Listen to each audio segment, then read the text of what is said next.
नमो बुद्धाय मित्रांनो. आज आपण मनाच्या धम्मशाळेमध्ये दिवाळी की दीपदानोत्सव यामधलं काय सत्य आहे हे शोधण्याचा प्रयत्न करणार आहोत. मी डॉक्टर सुजित बोधी आपल्या सर्वांचं मनाच्या धम्मशाळेमध्ये स्वागत करतो.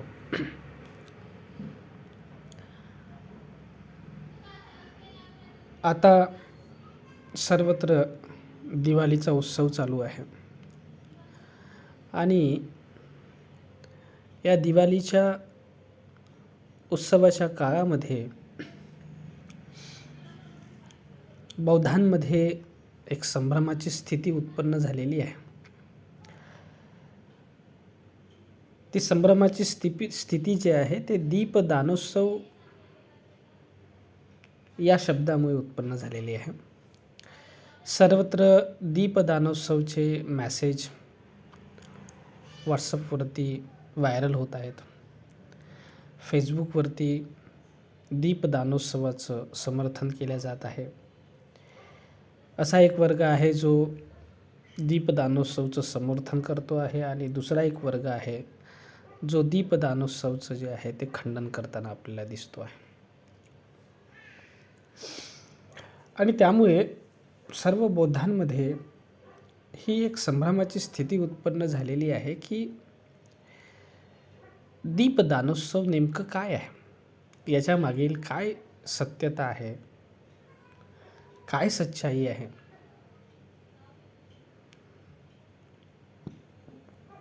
या बाबतीमध्ये थोडी संभ्रमाची स्थिती उत्पन्न झालेली आहे.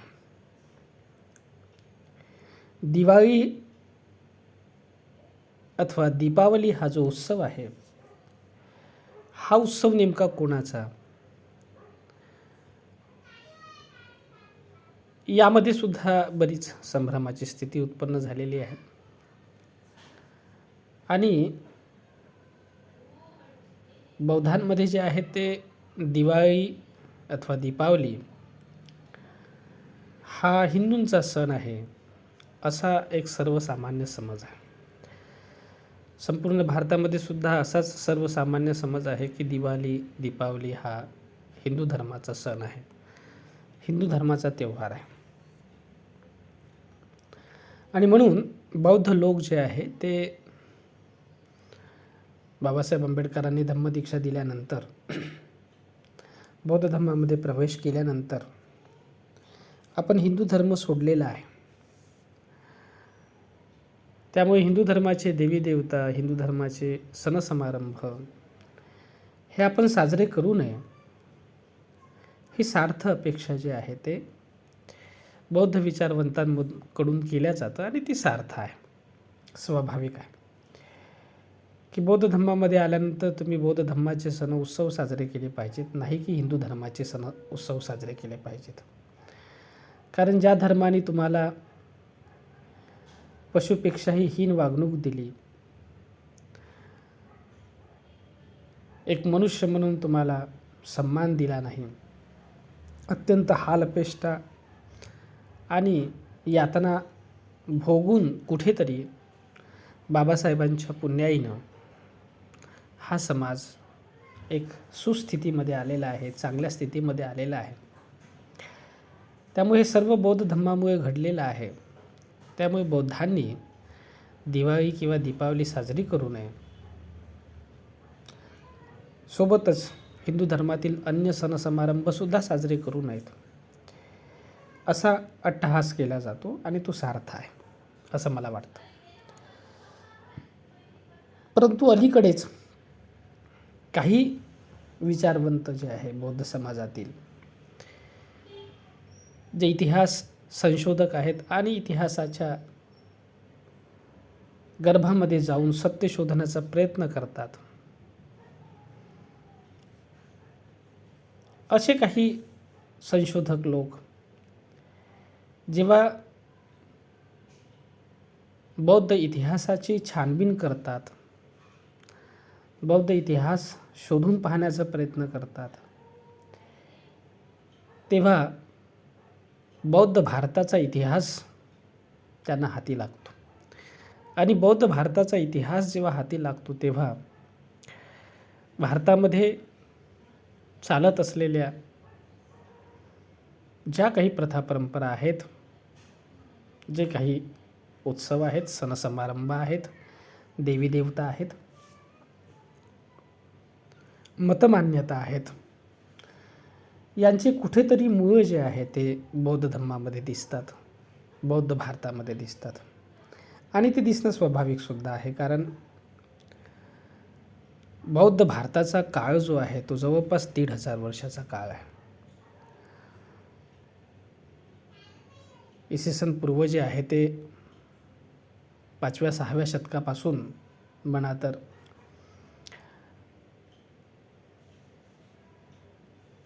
9व्या-10व्या शतकापर्यंत भारत हा बौद्ध म्हणून ओळखला जात होता आणि भारतामध्ये बौद्ध धर्म होता. भारत हा बौद्धमय देश होता. आणि त्याच्यामुळे जे आहे ते जेव्हा आपण इतिहासाची छानबीन करतो तेव्हा कुठे ना कुठे नाळ जे आहे ते आपल्याला बौद्ध भारताशी जोडलेले दिसतं. परंतु एक स्वाभाविक प्रश्न आहे जो मी तुमच्या पुढ्यात उत्पन्न करतो आहे, तो हा आहे की काय भारताचा इतिहास, या जम्बूद्वीपाचा इतिहास आणि या जम्बूद्वीपामध्ये केवळ बौद्ध संस्कृती आणि ब्राह्मणी संस्कृतीच आहे का? जेव्हा केव्हा आपण जे आहे ते इतिहासाची छानबीन करूया किंवा अन्य गोष्टीची छानबीन करूया, त्यावेळेस जे आहे ते आपल्याला असं दिसतं की केवळ दोनच धर्माचा, दोनच संस्कृतीचा आपल्याला विचार करताना लोक दिसतात. जे बौद्ध संस्कृतीला मानतात ते बौद्ध संस्कृतीचा विचार करतात, जे ब्राह्मणी संस्कृतीला मानतात ते ब्राह्मणी संस्कृतीचा विचार करतात. तर काय भारत जे आहे केवळ या दोनच संस्कृतीचा देश आहे का? भारतामध्ये तिसरी कुठली संस्कृती नाही का? आणि भारताच्या इतिहासाची सुरुवात केवळ ब्राह्मणी संस्कृतीतून आणि बौद्ध संस्कृतीतूनच झालेली आहे का? तिथूनच आरंभ मानायचा का? हा एक महत्त्वाचा प्रश्न मी तुमच्या पुढ्यामध्ये ठेवतो आहे. मला असं वाटतं की जेव्हा आपण सारासार विचार करूया गोष्टीचा आणि वस्तुनिष्ठ विचार करूया, तेव्हा वस्तुनिष्ठ विचार जेव्हा आपण या तथ्याचा करण्याचा प्रयत्न करू, त्यावेळेस आपण या दोन्ही धारेला सोडून द्यायचा. कारण कुठल्याही एका धारेमध्ये जर आपण गेलो तर बायस्ड आपला विचार होईल, वस्तुनिष्ठ विचार होणार नाही. मी या दोन संस्कृतीच्या मधली एक संस्कृती शोधतो आहे, जी या देशाची मूळ संस्कृती आहे,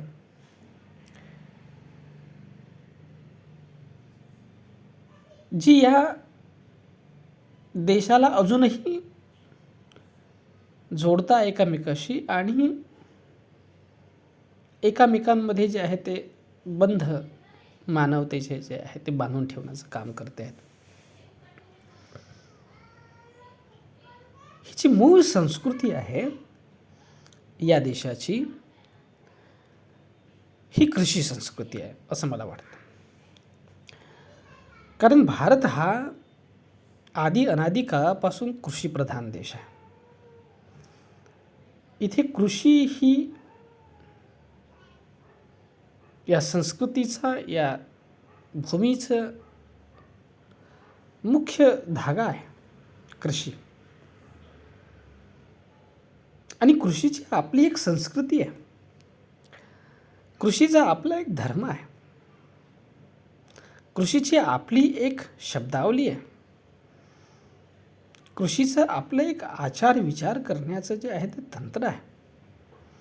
स्वतःची आपली आगळी वेगळी अशी ओळख ठेवणारी, जी कुठल्याही धर्माला, जातीला, पंथाला, वर्णाला धरणारी ती संस्कृती नाही आहे. कृषी ही आपली एक आगळी वेगळी संस्कृती आहे, जी आधी अनादी काळापासून चालू आहे. आणि ही तेव्हापासून, जेव्हा मनुष्याला कृषीचा शोध लागला तेव्हापासून ही कृषी संस्कृती सुरुवात झालेली आहे, तिचा आरंभ झालेला आहे. आणि आपल्याला दिसतं, जेव्हा आपण इतिहासाची छानबीन करतो, भारतीय इतिहासाची, तेव्हा भारतीय इतिहास हा सिंधू संस्कृतीपासून आपल्याला पाहावयास मिळतो. सिंधू संस्कृतीमध्ये जे आहे, आपण जेव्हा बघतो, सिंधू संस्कृती ती सर्वात प्राचीन संस्कृती आहे. त्यानंतर ब्राह्मणी संस्कृती, वैदिक संस्कृती,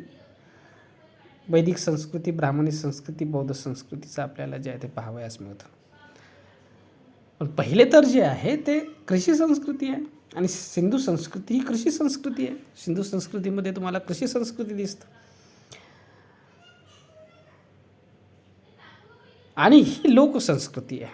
कृषी संस्कृती ही लोकसंस्कृती आहे.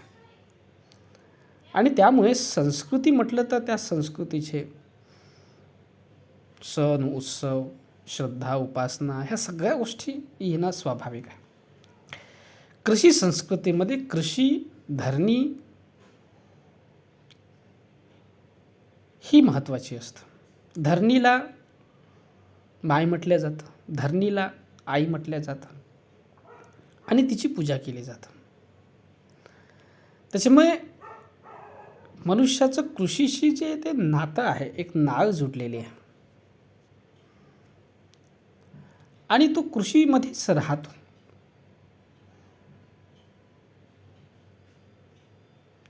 आणि त्यामुळे जे आहे, कृषीशी संबंधित जे महत्त्वाचे दिवस असतात, जे महत्त्वाचे क्षण असतात काही, ते एखाद्या कास्तकाराच्या जीवनामध्ये, एक कृषकाच्या जीवनामध्ये अत्यंत महत्त्वाचे क्षण असतात.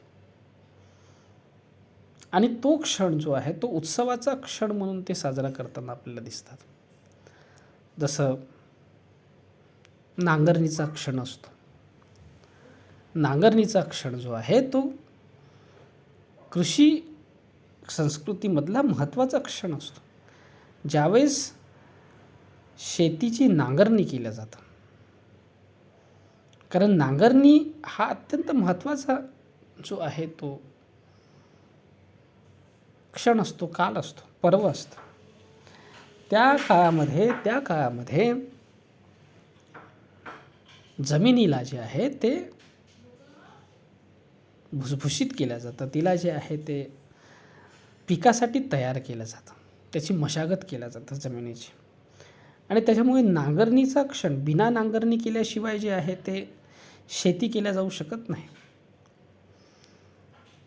त्यामुळे नांगरणीच्या क्षणाला जे आहे ते तत्कालीन समाजामध्ये, इथल्या लोकसंस्कृतीमध्ये, इथल्या कृषी संस्कृतीमध्ये महत्त्वाचा क्षण मानला गेलेला होता, उत्सवाचा क्षण मानला गेलेला होता. पाली साहित्य हे थोडे प्रामाणिक साहित्य आहे, बरेच अंशी प्रामाणिक साहित्य आहे. कारण इथे भेसळ तुम्हाला दिसणार नाही. त्यामुळे पाली साहित्याचा अभ्यास करणं, इथली मूळ संस्कृती शोधण्यासाठी हे निश्चितच चांगलं आहे. पाली साहित्यामध्ये एक उत्सव आपल्याला दिसतो, वप्रमंगलचा उत्सव, ज्यावेळेस संपूर्ण शाक्य समाज जो होता तो शेतीमध्ये नांगर चालवण्याचा उत्सव साजरा करीत होता. त्यावेळेस बोधिसत्व सिद्धार्थ जे आहे ते जांभळाच्या झाडाखाली बसून ध्यानाला बसलेले होते, आणि त्यांना ध्यानाची प्रथम अवस्था प्राप्त झालेली होती. हे पाली साहित्यामध्ये आपल्याला दिसतं. तर हे प्रकरण जे आहे फार महत्त्वाचं आहे, की बुद्धाच्या काळामध्ये लोक उत्सव हे मोठ्या प्रमाणात मानल्या जात होते, त्याला साजरा केल्या जात होते, हे त्यातून प्रमाणित होतं. आणि हा लोक उत्सव होता, कृषी उत्सव होता. आणि कृषी उत्सवामध्ये जे आहे ते लोक जे उत्सव कृषीशी संबंधित आहेत ते कृषी संस्कृतीतले उत्सव आहे असं समजा. त्या काळामध्ये जे आहे ते हा उत्सव मोठ्या प्रमाणात साजरा केला जात होता. लोक आनंद मनवत होते. आनंदाला मोठं उधाण आलेलं असायचं त्या पर्वामध्ये. त्यामुळेच तर जेव्हा तिथे ते आपल्याला संदर्भ दिसतो की जेव्हा बोधिसत्व सिद्धार्थाला पाहणाऱ्या ज्या काही दासी होत्या किंवा ज्या काही त्याच्या केअरटेकर होत्या असं म्हणूया शब्द, केअरटेकर जे होत्यात, तर त्या केअरटेकर जे आहेत ते तिथे जे उत्साहाला उधाण आलेलं होतं त्या हलोत्सवाला, हल उत्सव आपण म्हणूया आता, त्या हलोत्सवाला जे उधाण आलेलं होतं त्याच्यामध्ये जे आनंदाचं, हर्षाचं, प्रीतीचं जे उधाण होतं ते पाहण्यासाठी ह्या स्वतःला थांबवू शकल्या नाहीत आणि बोधिसत्व सिद्धार्थाला त्या झाडाखाली ठेवून जे आहे त्या उत्सव पाहण्याकरिता समोर गेलेल्या होत्या असं आपल्याला दिसतं. आणि त्यावेळेस बोधिसत्व सिद्धार्थाला त्यामुळे एकांत लाभला आणि त्यांना ध्यानाची प्रथम अवस्था प्राप्त झालेली होती. तर हल म्हणजे नांगर चालवण्याचा उत्सव आपल्याला दिसतो. दुसरा एक उत्सव तुम्हाला दिसतो पाली साहित्यामध्ये, जे एकदा भगवान बुद्ध भिक्षूंना म्हणतात की बाबा तुम्ही जे आहे ते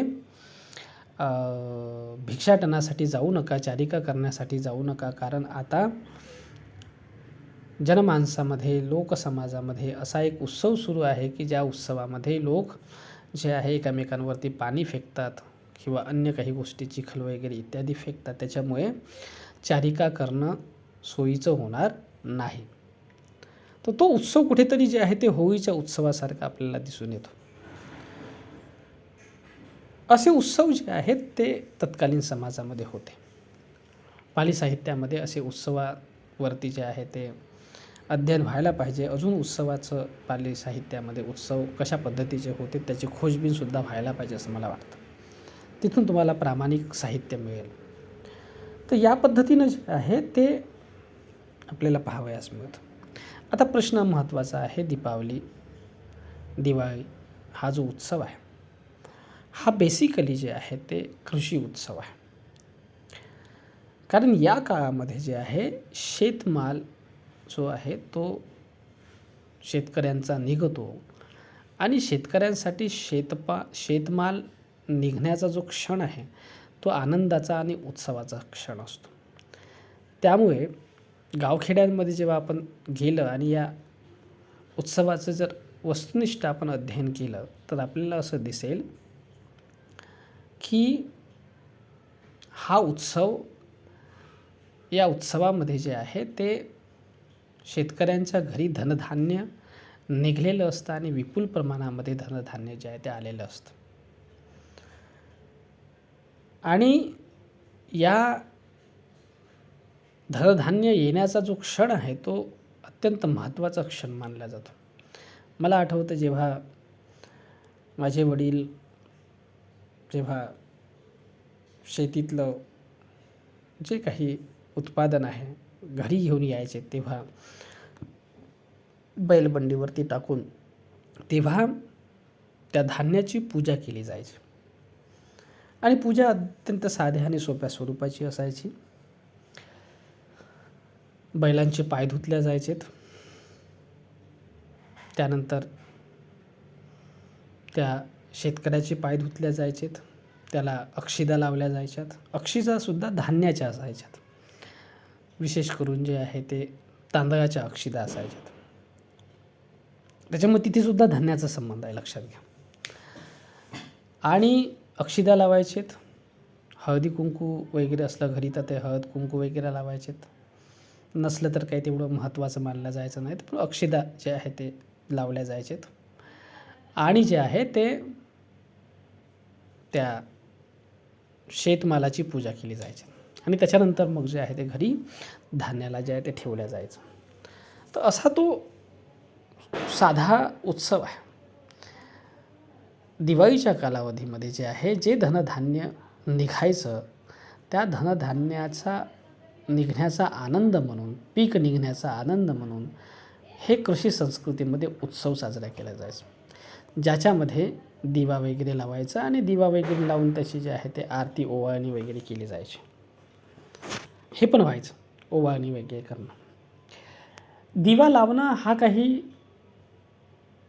तसं पाहता हा जो आहे तो लोकसंस्कृतीशी असलेलं जे आहे ते हे आहे.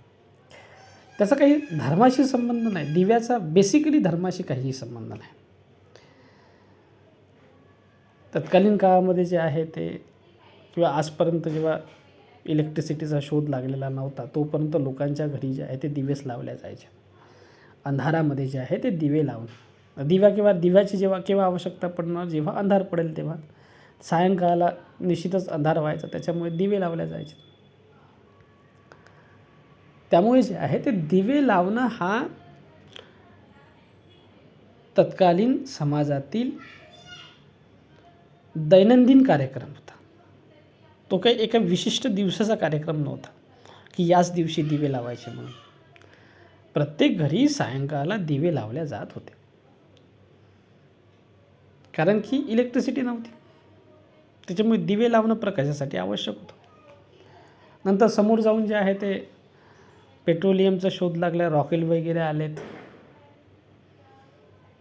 तर मग रॉकेलचे दिवे लावायला लागलेत लोक. पण रॉकेलच्या अगोदर जे आहे ते तेलच होते ना. तेलाचा शोध फार प्राचीन काळापासून झालेला आहे. त्याच्यामुळे तेलाचे दिवे लावणं जे आहे हे खूप प्राचीन काळापासून चालत आलेलं जे आहे ते कृत्य आहे, आणि तो दैनंदिन कृत्य आहे. त्याच्यात धर्माचा काही एक संबंध नाही आहे. आता त्याला जे आहे ते धर्माशी संबंध जोडणं हे लबाडी आहे एक वर्गाचं.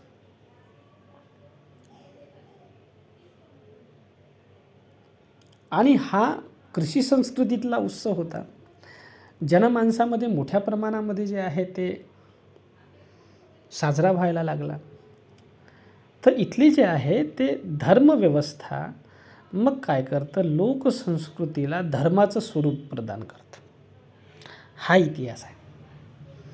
आपल्या फायद्यासाठी लोकांना जे आहे ते मिथ्या धर्मामध्ये नेण्यासाठी, लोकांची फसगत करण्यासाठी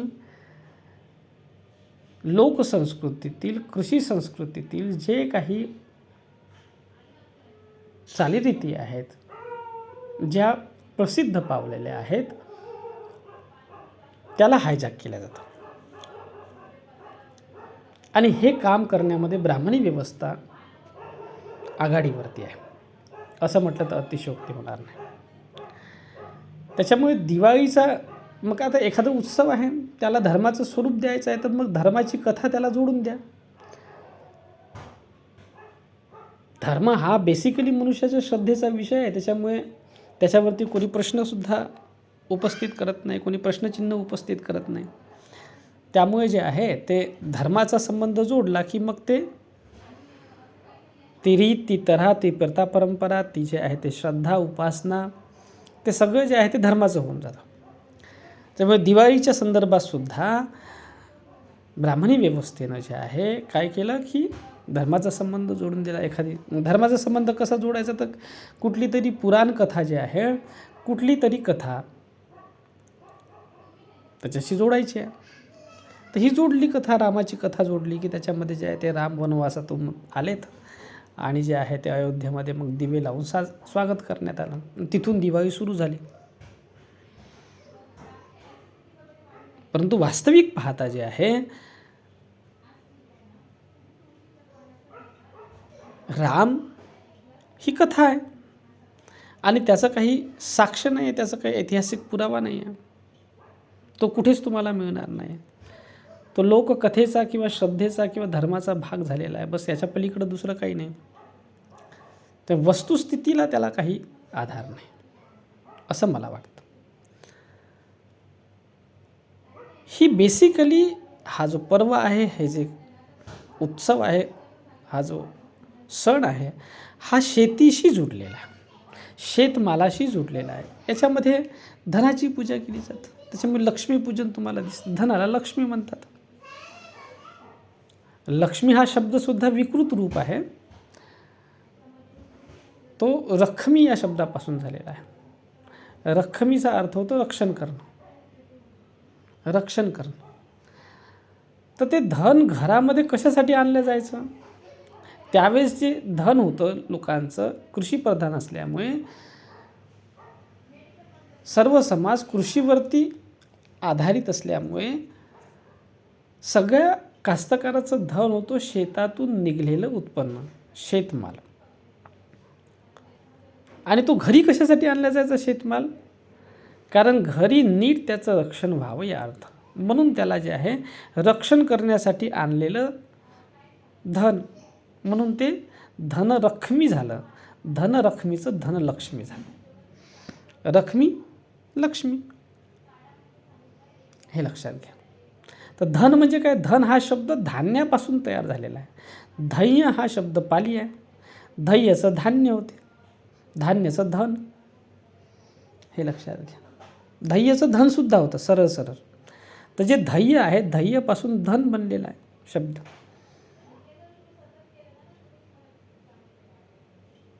तर लोकभाषा, लोकसंस्कृती, कृषी संस्कृती, कृषी भाषा ही माणसाला ठगवू शकत नाही. ती खरा इतिहास सांगतं.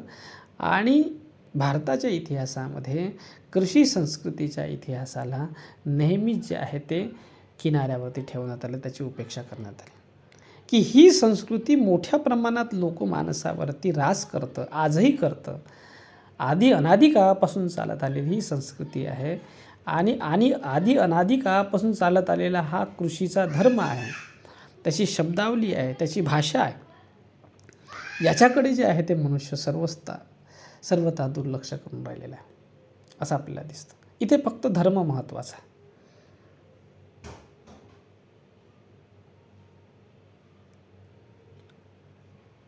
तर धान्याची पूजा केली जाते, हा बेसिकली जे आहे ते याच्यामध्ये.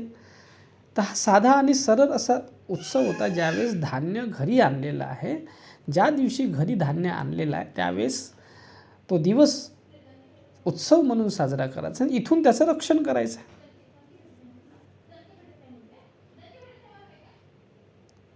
यासोबतच जे आहे कृषीमध्ये उपयोगात येणारे जे जे काही प्राणीमात्र आहे त्यांची सुद्धा पूजा केली जायची. तर गाय झाले, बैल झाले, हे कृषी संस्कृतीतले जे आहे ते प्राणी आहेत. गायीशिवाय ना बैलाशिवाय जे आहे ते कृषीची कल्पनाच नाही करता येऊ शकत. त्यामुळे शेतकऱ्यांसाठी गायीची आणि बैलाची किंमत ही सर्वात मोठी असते. गायीची किंमत, गायीप्रती जे प्रेम आहे, मैत्री आहे, बैलांप्रती जे प्रेम आहे, मैत्री आहे, म्हशींप्रती, रेड्यांप्रती, जे जे प्राणी कृषीमध्ये जे आहे ते महत्त्वाचे मानल्या जातात, त्यांच्याप्रती जे प्रेम आहे, मैत्री आहे, आपुलकी आहे, जिव्हाळा आहे, जेवढं एक कृषक करू शकतो, एक कास्तकार, एक शेतकरी करू शकतो, तेवढा कुठलाही व्यक्ती, कोणताही धर्माचा ठेकेदार नाही करू शकत. हे लक्षात घ्या. स्वतःच्या लेकराहूनही जास्त प्रेम करणारी प्राणीमात्रांवर जर संस्कृती कुठली असेल तर ती कृषी संस्कृती आहे. हे थोडंसं आपण समजून घेतलं पाहिजे. म्हणजे एवढं प्रेम करतात की शेतकरी स्वतः भोजन करणार नाही पहिले, परंतु पहिले जे आहे ते गाय वासरांसाठी आणि याच्यासाठी जे आहे ते भोजनाची व्यवस्था करेल. त्याच्यासाठी वर्षभर जे आहे ते अन्न पुरेल एवढी जे आहे त्याच्यासाठी अन्नाची व्यवस्था केली जाते. असे शेतकरी असायचे. स्वतःसाठी कमी जास्त जरी झालं तरी चालतं, पण प्राणी मात्र जे आहे, बैल जे आहे, गाई जे आहे, यांना पुरेसा चारा मिळाला पाहिजे म्हणून वर्षभर चारायची जे आहे ते सोय लावून ठेवतात. ते शक्तिशाली व्हावेत, त्यांना ताकद मिळावं म्हणून जे आहे, जे तेल काढल्यानंतर जे ढेप तयार व्हायची, त्या ढेपेपासून डाळ कोंडा जे आहे त्याच्यापासून लाडू बनवल्या जायचे, न ते लाडू त्यांना पुरवल्या जायचे. ते लक्षात घ्या, खायला द्यायचे. आणि गाईला जे आहे ते जन्म दिल्यानंतर जे वासरू असायचं त्याला पुरेसं दूध मिळावं म्हणून शेतकरी स्वतः दूध काढत नव्हते आणि दुधाचा वापर करत नव्हते, की त्याला पूर्ण प्रमाणामध्ये दूध मिळालं पाहिजे म्हणून. अशी संस्कृती आहे. त्याच्यामुळे ही ओरिजिनल आणि खरी संस्कृती आहे. इथे दिखावा केला जात नाही. परंतु जेव्हा एखाद्या प्राणीमात्राला तुम्ही धर्माचं सिम्बॉल देऊन दिलं तर मग जे आहे तिथे प्रॉब्लेम येतो बघ समोर जाऊ. ते काय आहे ते आपल्याला माहिती आहे आता भारतामध्ये काय चालू आहे.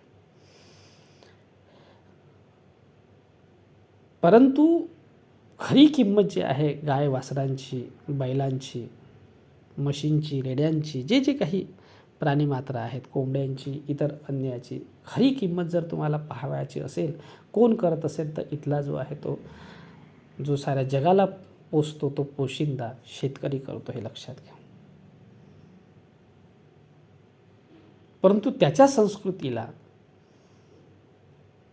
त्याची जी संस्कृती आहे त्याला किंमतच नाही दिल्या गेलेली आहे. त्याचा आपला एक इतिहास आहे, त्याचा आपलं एक जे आहे ते शास्त्र आहे, त्याचा आपला एक धर्म आहे.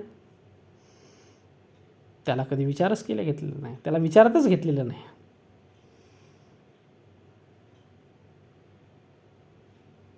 हे फार महत्त्वाचं तत्त्व जे आहे ते मला आपल्यासोबत हिजगूत करावं असं वाटतं, मांडावं असं वाटतं.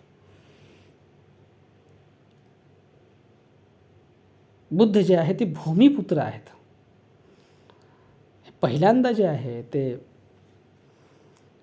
आपल्याला पाली साहित्याच्या अध्ययन केले असता आपल्याला दिसतं की बुद्ध कृषीला, कृषी संस्कृतीला किती महत्त्व देत होते.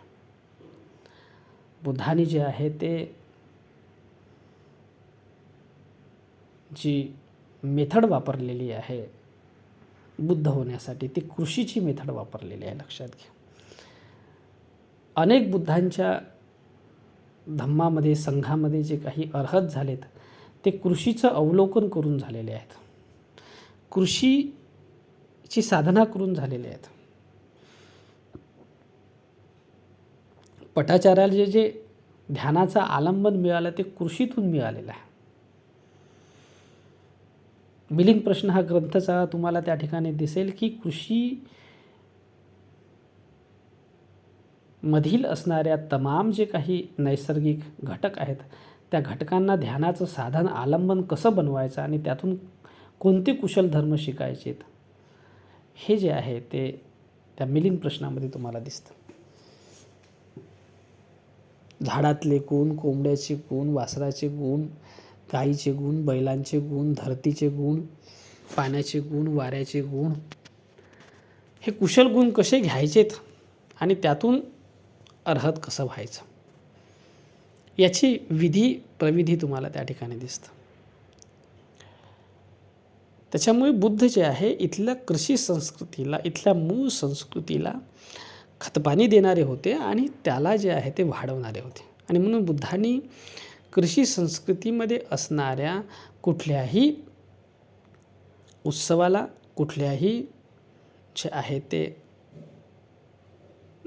कृषीतल्या धम्माला, प्रथा परंपरेला तडा दिला नाही, अपितु त्याला जे आहे ते अजून शुद्ध आणि विशुद्ध स्वरूप प्रदान केलं आणि माणसाला अजून कुशल बनवून जे आहे ते धम्माच्या शेतीकडे नेलं की धम्माची शेती कशी करायची. अगदी भारद्वाजासोबत झालेला जो संवाद होता तो कृषीला धरून कशी भारद्वाजासोबत झालेला संवाद जो आहे तो कृषीला धरून असलेला संवाद आहे. आणि त्याच्यामध्ये बुद्ध त्या कृषी भारद्वाजाला मी सुद्धा कृषी कसा करतो धम्माची ही सांगितलं गेलेलं आहे. तर या अनुषंगाने जे आहे ते बुद्ध धम्माचा आपण विचार केला पाहिजे, बुद्ध परंपरेचा विचार केला पाहिजे, बौद्ध संस्कृतीचा विचार केला पाहिजे की बौद्ध संस्कृती ही कृषीवरती आधारित असलेली संस्कृती होती. कृषी संस्कृतीला जे आहे ते जोपासणारी, तिला वर्धन करणारी, तिचं रक्षण करणारी होती आणि त्यासाठीच बुद्धिझमचा उदय झालेला आहे, बुद्ध धम्माचा उदय झालेला आहे.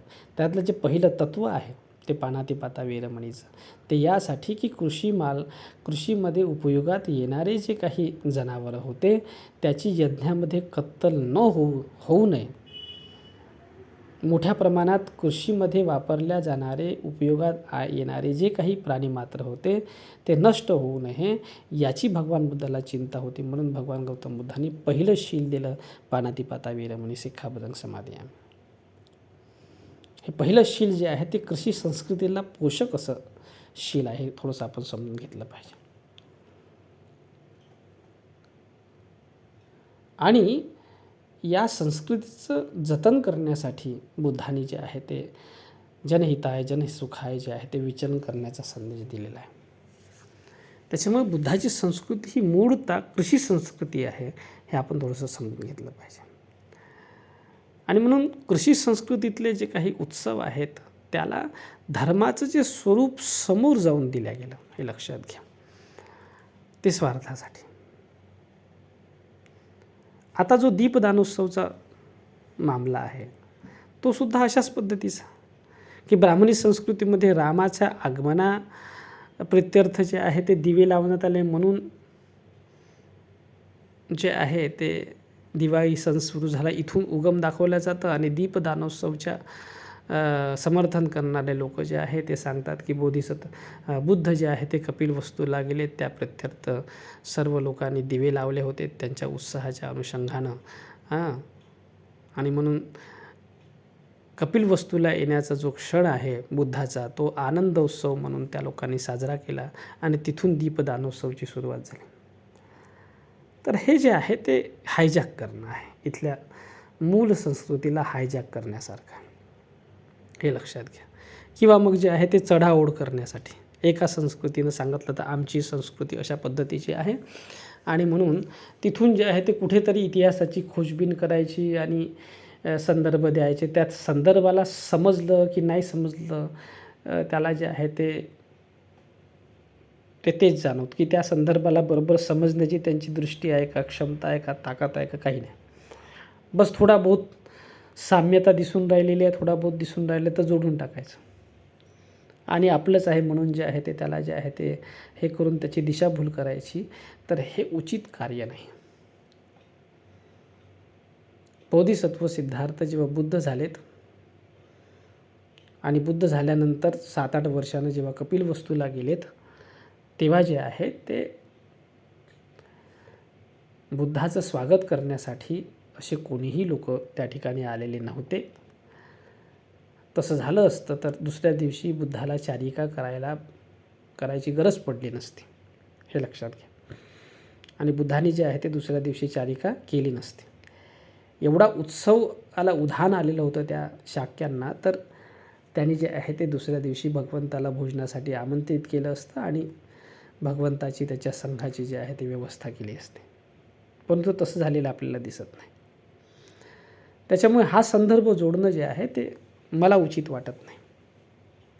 दीपदानोत्सवचा संदर्भ जे काही जोडतात लोक, किंवा सम्राट अशोकाने जे आहे ते 84,000 स्तूप बांधले म्हणून सगळ्या स्तूपांवरती दीप प्रज्वलन केलं, अशा पद्धतीनं जे आहे म्हणून दीपदानोत्सवचा उत्सव साजरा केला जातो. हा जे काही संदर्भ दिल्या जातात ते सगळे जे आहे ते इथल्या मूळ भावनेला आणि मूळ संस्कृतीला छेद देणारे आहेत. ते काही व्यवस्थित संदर्भ नाही आहेत, हे लक्षात घ्या.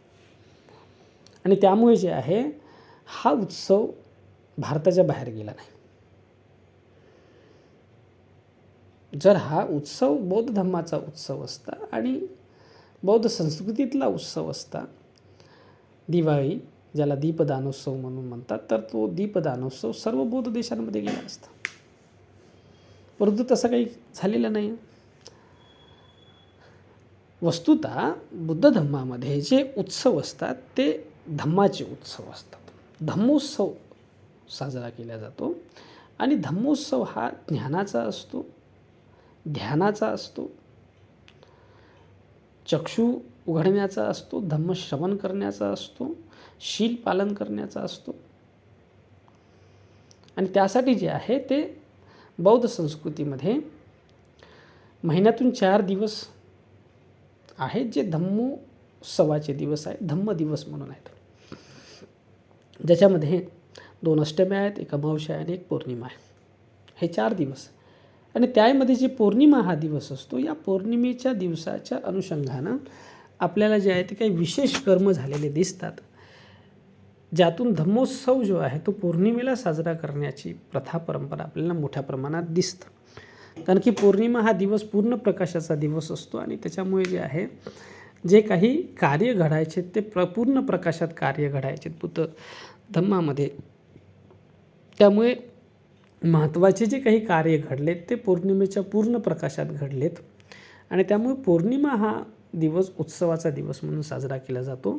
सोबतच 2 अष्टम्या आणि 1 अमावस्या या दिवशी धम्मदिवस म्हणून बुद्ध संस्कृतीमध्ये लोक साजरे करताना दिसतात.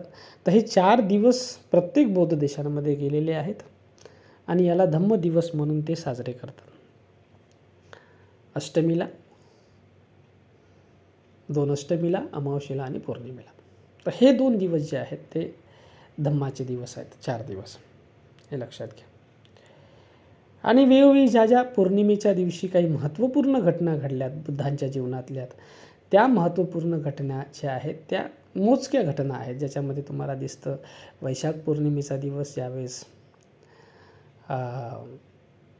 बुद्धांचा जन्म झालेला आहे. त्यानंतर आषाढी पौर्णिमेचा दिवस ज्यावेळेस धम्मचक्र प्रवर्तन पहिला उपदेश भगवंताने केलेला आहे, हा महत्त्वाचा दिवस आहे. त्यानंतर वर्षवास आरंभ या दिवसापासून सुरू होतो आणि 3 महिने वर्षवास चालतो. त्याच्यानंतर अश्विन पौर्णिमेला आणि कार्तिक पौर्णिमेला आपल्याला जे आहे ते 2 वर्षवास जे आहेत ते आपल्याला वर्षवास समारंभ जो आहे, समाप्ती समारंभ आपल्याला करताना आढळून येतो. ते विनयपिटकामध्ये त्याचं सविस्तर वर्णन आहे की प्रथम वर्षवास आणि पश्चिम वर्षवास जो आहे, म्हणजे 1 महिन्यानंतर सुरू झालेला वर्षवास जो कार्तिक पौर्णिमेपर्यंत चालतो. तर पौर्णिमेला खतम होणारा वर्षवास असतो. वर्षवास हा पौर्णिमेपासून पौर्णिमेपर्यंत चालणार आहे, तो काय अमावस्येला खतम होत नाही. आणि त्यामुळे अमावस्या हा दिवस हा उत्सवाचा दिवस म्हणून साजरा करताना बौद्ध संस्कृतीमध्ये दिसत नाही. तो धम्मदिवस म्हणून साजरा केला जातो, त्या दिवशी उपवास पाळतात, परंतु उत्सवाचा दिवस म्हणून अमावस्येला पाळताना दिसत नाही. पौर्णिमेला उत्सवाचा दिवस म्हणून पाळला जातात आणि महत्त्वाचे घटना पौर्णिमेला घडलेल्या आहेत, त्याच्यामुळे पौर्णिमेचा दिवस हा महत्त्वाचा दिवस मानला जातात बौद्ध संस्कृतीमध्ये.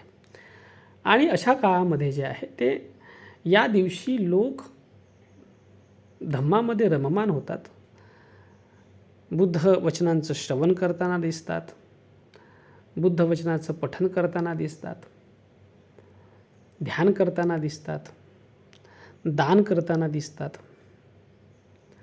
ह्या अशा ज्या काही बेसिक गोष्टी आहेत बुद्ध शासनातल्या, ज्या धम्म जीवनासाठी सहाय्यक ठरणाऱ्या असतात, धम्माचरणासाठी सहाय्यक ठरणाऱ्या असतात, अशा गोष्टी करताना तुम्हाला दिसतात. तर बुद्ध धम्मातली संस्कृती ही बेसिकली धम्माचरण करण्याची संस्कृती आहे आणि धम्मामध्ये उत्सव, धम्मामध्ये आनंद, धम्मामध्ये आनंदोत्सव साजरा करण्याची संस्कृती आहे. त्याच्यामुळे या दिवशी कुणाला ध्यान करण्याची सवय असेल तर तो ध्यानामध्ये जाईल आणि ध्यानाचा प्रथम ध्यानाची, द्वितीय ध्यानाची, तृतीय ध्यानाची, चतुर्थ ध्यानाची, पंचम ध्यानाची अवस्था प्राप्त करून तो आनंद मिळवण्याचा प्रयत्न करेल. कुणाला दानामध्ये आनंद आहे तर तो दान कर्म करून जे आहे तो आनंद मिळवण्याचा प्रयत्न करेल. त्याच्यामध्ये आमिष दान आणि धम्मदान हे 2 दानं येतात. ज्याला ज्ञान देण्याघेण्याचा संबंध, ज्ञानाशी त्याचं नातं जुळलेलं आहे तर तो ज्ञानदान करेल, त्यातून त्याला आनंद मिळेल. तर हे जे काही गोष्टी, त्यामुळे धम्म जो दिवस आहे त्या धम्म दिवसाच्या निमित्तानं लोक परितदेशनेचा कार्यक्रम घेताना दिसतील बौद्ध देशांमध्ये. भिक्षुचारी केल्या आला तर मोठ्या प्रमाणात दान करताना लोक दिसतील, विहारांमध्ये जाऊन भोजनदान करताना दिसतील किंवा अन्य काही वस्तुमात्रांचं दान करताना तुम्हाला दिसेल. भिक्षुसंघसुद्धा, भिक्षुणी संघसुद्धा उपदेश करताना लोकांना दिसेल. या दिवशी धम्माचा उपदेश करताना दिसेल किंवा कुठल्या विहारामध्ये ध्यानसाधनेचे शिबिर चालते तर ध्यान साधना करताना दिसतील लोक. तर हा दिवस धम्मामध्ये कसा जाईल, धम्माचा हा जो दिवस आहे तो पूर्ण वेळ धम्मामध्ये कसा जाईल याचा ते विचार करताना तुम्हाला दिसतात आणि त्याच्यासाठी ते वेळ घालवतात. बौद्ध संस्कृतीतला धम्मोत्सव उत्सव जो आहे तो बेसिकली धम्मोत्सव असतो आणि धम्म जीवन जगण्याचा त्या दिवशी ते प्रयत्न करताना तुम्हाला दिसतं. तर ही बौद्ध संस्कृती आहे बेसिकली. आणि बौद्ध संस्कृतीचा संबंध इथल्या कृषी संस्कृतीतल्या उत्सवाशी किंवा कृषी संस्कृतीतल्या जे आहे ते परंपरेशी जोडणं किंवा तिथे त्याचा इतिहास जे आहे ते जुळवणं हे उचित प्रतीत होत नाही, हे लक्षात घ्या. हे सण समारंभ जे आहे ते बौद्ध धम्माचा उदय होण्याच्या आधीपासूनच चालू आहेत आणि ते लोक जे आहे ते चालवत आहेत निरंतर. बौद्ध धम्माचा उदय झाल्यानंतर, पूर्ण भारत बौद्धमय झाल्यानंतर बुद्धांनी कृषी संस्कृतीतल्या उत्सवांना तडा दिला नाही किंवा कुठल्याही त्या संस्कृतीतल्या उत्सवांना जे आहे ते पायबंद लावला नाही किंवा त्याला जे आहे ते नष्ट करण्याचा प्रयत्न केला नाही. कारण की ते का केला नाही? कारण ते कृषी संस्कृतीतले उत्सव होते, इथल्या लोकसंस्कृतीतले उत्सव होते. त्याच्यामुळे त्यांनी जे आहे ते त्याला नष्ट केलं नाही किंवा त्याला संपवलं नाही. त्यामध्ये जे आहे ते बौद्ध संस्कृतीतले उत्सव जे आहे ते लोकांना दिलेत आणि लोकांना बौद्ध संस्कृतीतल्या उत्सवांमध्ये त्यांनी जे आहे ते तब्दील केलेलं आहे, त्याला आणलं त्याच्यामध्ये, हे लक्षात घ्या. आणि त्याच्यामुळे जेव्हा भारतातला बौद्ध धर्म इतर देशांमध्ये गेला तेव्हा इथल्या लोकसंस्कृतीतले, इथल्या कृषी संस्कृतीतले सण समारंभ, देवदेवता जे आहेत किंवा ज्या काही श्रद्धा उपासनेचे स्थानं होते हे दुसऱ्या देशात गेले नाहीत. इथली जी काही मूळ बौद्ध संस्कृती होती जी बुद्ध धम्माचा उदय झाल्यानंतर निर्माण झालेली होती, केवळ त्याच संस्कृतीचा इतर देशांमध्ये जे आहे ते प्रचार प्रसार झाला. त्याच्यामुळे तुम्ही कुठल्याही बौद्ध देशांमध्ये जाल त्या ठिकाणी तुम्हाला उपोषण दिसेल, वर्षावास दिसेल, संघाला दान देताना लोक दिसतील, शील पालन करणारे लोक दिसतील, ध्यान साधना करणारे लोक दिसतील. तर ही संस्कृती जी आहे तिथे गेलेली आहे. आता महत्त्वाचा प्रश्न जे आहे म्हणजे इथे येतपर्यंत आपल्याला हे क्लिअर झालेलं असावं की भारतामध्ये जे काही सण समारंभ आहेत त्याच्यामध्ये मॅक्झिमम सण समारंभ जे आहेत जे खूप प्राचीन काळापासून चालत आलेले आहेत ते सगळे सण समारंभ जे आहेत ते कृषी संस्कृतीतले आहेत. आणि विशेष करून ज्या सण समारंभामध्ये कृषीचा कुठेतरी संबंध तुम्हाला दिसतो आहे, कृषीची नाळ कुठेतरी तुम्हाला दिसून राहिलेली आहे, ते सण समारंभ निश्चितच कृषी संस्कृतीतले आहेत. इथले जे आहे ते लोकसंस्कृती जी कृषी संस्कृती होते त्यातले आहेत असं आपण समजून घेतले पाहिजे. आता दीपावली हा जो आहे तो राष्ट्रीय सण झालेला आहे. आता या सणाच्या प्रसंगी जे आहे ते राष्ट्रीय सण असल्यामुळे सुट्टी जाहीर करण्यात येते. 4-5 दिवसाची, निदान 4-5 दिवसाची तरी सुट्टी मिळतं. तर या सुट्टीचा वापर जे आहे ते बौद्धांनी कसा केला पाहिजे हा अत्यंत महत्त्वाचा प्रश्न जो आहे जो मी आता विचारात घेतो आहे. बौद्ध संस्कृती ही बेसिकली धम्म संस्कृती आहे, संघ संस्कृती आहे. आणि या संघ संस्कृतीमध्ये, धम्म संस्कृतीमध्ये धम्माचरण करण्यावरती भर दिला जातो आणि धम्माचरणातून आलेला जो आनंद आहे तो विशुद्ध आनंद मानला जातो, तो कल्याणाचा आनंद मानला जातो. त्याच्यामुळे जे आहे या आनंदाकडे बौद्धांनी अधिक लक्ष दिलं पाहिजे. सण उत्सव हे आनंदाचीच निर्मिती वाचक असतात, त्याच्यामुळे निर्मिती करणारे असतात. परंतु हा आनंद जो आहे तो खानपानातून आलेला समजा किंवा सणाच्या दिवशी जे काही सजावट केली जातं किंवा साफसफाई केली जातं, खानपानाचे पदार्थ बनवले जातात आणि मानसिकता असतं आनंदाची मानसिकता. तर बौद्धांनी जे आहे ते या आनंदातून वरच्या आनंदाकडे जाणं फार गरजेचं आहे आणि तो वरचा आनंद जो आहे तो धम्माचा आहे.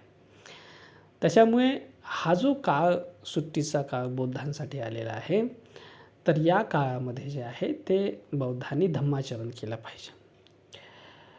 आणि धम्माचरण करण्याच्या जे विधा आहेत बौद्ध संस्कृतीमध्ये त्यातली विधा आहे ध्यान साधना विद्या. त्याच्यामुळे या काळामध्ये जर कुठे ध्यान साधनेचे कार्यक्रम आयोजित होत असतील तर त्या ठिकाणी गेलं पाहिजे, ध्यान साधना केली पाहिजे. धम्माचरणाच्या अनुषंगाने जे धम्मदानाचा दुसरा समारंभ आहे, ज्याच्यामध्ये धम्माची देशना वगैरे करणं, श्रवण करणं, ह्या गोष्टी कुठं होत असेल तर तिथे आपण गेलं पाहिजे. किंवा विहारामध्ये जर अशा पद्धतीचं आयोजन करता येत असेल धम्मश्रवणाचं, धम्मदेशनेचं, तसं आपण केलं पाहिजे. किंवा मग जे आहे आपल्या घरी धम्मदेशनेचे, परितदेशनेचे कार्यक्रम आयोजित केले पाहिजे, जेणेकरून जे आहे आपल्याला धम्मदेशना ऐकायला मिळेल आणि धम्माचं श्रवण करता येईल. वेळ आहे आपल्याला तर आपण ध्यान साधना करू शकतो, किंवा जे आहे ते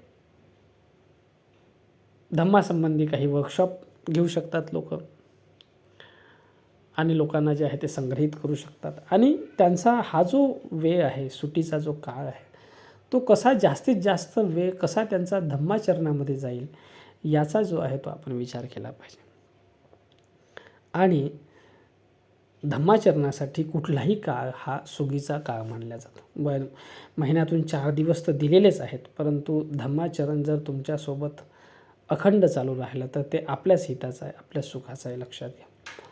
त्याच्यामुळे हा काळ जर तुम्हाला जो आहे, नाहीतरी तर राष्ट्रीय सण असल्यामुळे तो सुट्टीचा काळ मिळतो, तशा काळामध्ये जर आपण एकामेकांना जे आहे ते धम्मासंबंधी भेटीगाठी होत राहिल्यात आणि धम्माचं चलन जर वाढलं तर ते उचित राहील. कारण बौद्ध संस्कृतीतले उत्सव हे धम्माचरणाचे असतात. हे काही जे आहे ते स्वतःला किंवा इतराला हानी पोहोचवणारे नसतात, हे लक्षात घ्या. आज जे काही दिवाळीचं स्वरूप आपल्याला पाहायला मिळते इतकं प्रदूषित झालेलं आहे की त्यामुळे जे आहे ते निसर्गाला हानी होत आहे, याचा आपण कुठेतरी विचार केला पाहिजे. त्याच्यामुळे निसर्गाला हानी करण्यामध्ये आपण सहभागी होऊ नये.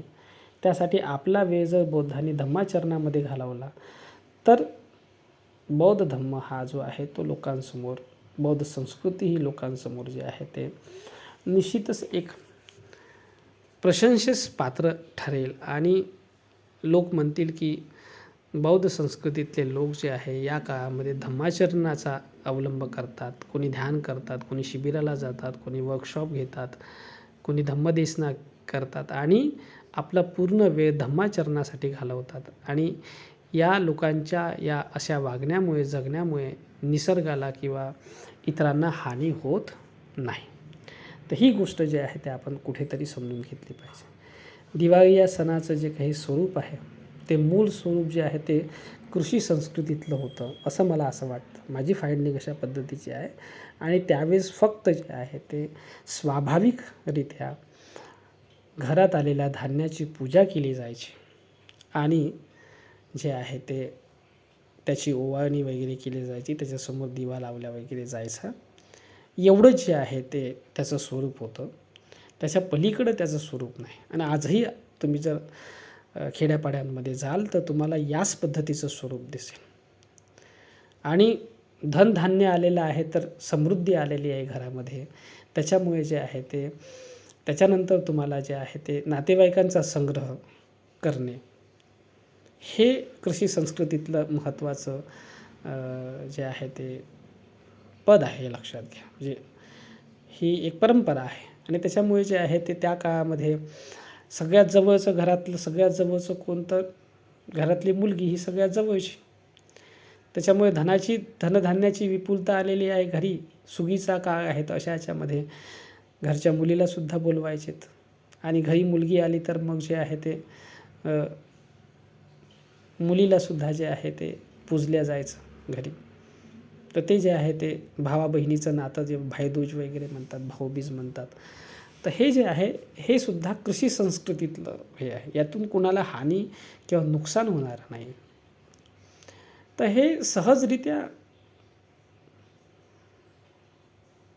चालत आलेला तो उत्सव आहे. परंतु त्याला समोर जाऊन जे विकृत केलं गेलं, फटाके फोडणे किंवा जे आहे ते मोठ्या प्रमाणामध्ये त्याचं जे आहे ते स्वतःचं धनवैभव दाखवणे आणि त्याला जे आहे ते हे करणे, हे नंतर आलेलं गोष्ट आहे. हे प्रदूषण आहे असं मला वाटतं. मूल स्वरूपातला जो दिवाळी आहे ती फक्त जे आहे ते धनधान्याची पूजा करण्याच्या स्वरूपातली होती, बस एवढंच त्याचं जे आहे ते स्वरूप होतं, त्याच्या पलीकडं दुसरं नव्हतं असं मला वाटतं. पण बौद्धांनी या महत्त्वाच्या काळामध्ये जे आहे ते दिवाळी माझी की ब्राह्मणांची, दीपदानोत्सव माझा की इतरांचा, हे असं जे आहे या वादाच्या भानगडीत न पडता धम्माचरणी व्हावं आणि जास्तीत जास्त जे आहे ते या काळाचा उपयोग धम्माचरण करण्यासाठी करावा असं मला वाटतं. तर मला असं वाटतं की हे काही महत्त्वाच्या गोष्टी मी तुमच्या पुढ्यात ठेवलेल्या आहेत, याचा आपण विचार करावा आणि जे आहे ते वेळेचा सदुपयोग करावा आणि आपलं चित्त धम्मामध्ये, तथागताच्या शासनामध्ये, तथागताच्या धम्मोत्सवामध्ये जे आहे ते लीन करावं आणि तिथून जास्तीत जास्त आनंद, प्रीती, सुख जे आहे ते मिळवण्याचा प्रयत्न करावा असं मला वाटतं. धन्यवाद.